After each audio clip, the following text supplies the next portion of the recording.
or intercepted communications. This was the literal plan of what they actually ended up doing on October 7th within the Israeli system for a full year. That is something that is an intelligence and policy failure that goes beyond anything that I can think of.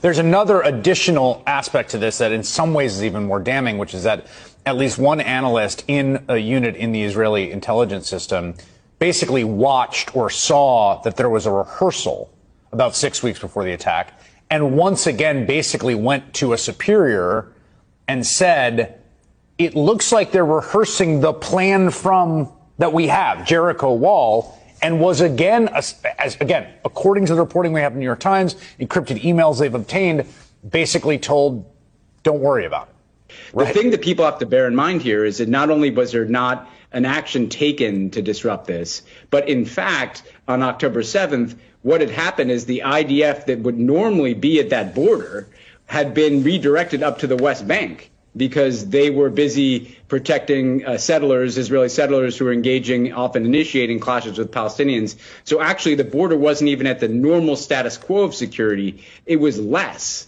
And that's the policy failure, to redirect those resources up to the West Bank.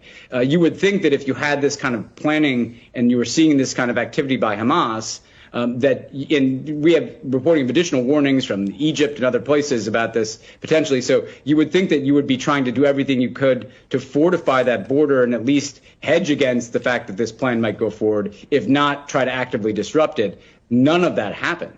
There's a lot of questions raised by this, like how far up did it go? Who's this colonel who said no? Why did people think they weren't going to do it? How far did they circulate the reports that they were rehearsing, etc.? My immediate reaction right on October 7th is, how could this have happened? Because just to give you one example, Israel controls the entire internet and telecommunications infrastructure in Gaza. So sure, Hamas can try to communicate offline, but the idea that you could plan something of this sophistication without it interacting with the telecommunications network that Israel has visibility in, I just didn't get that. And part of what we're seeing now is actually they did have this information.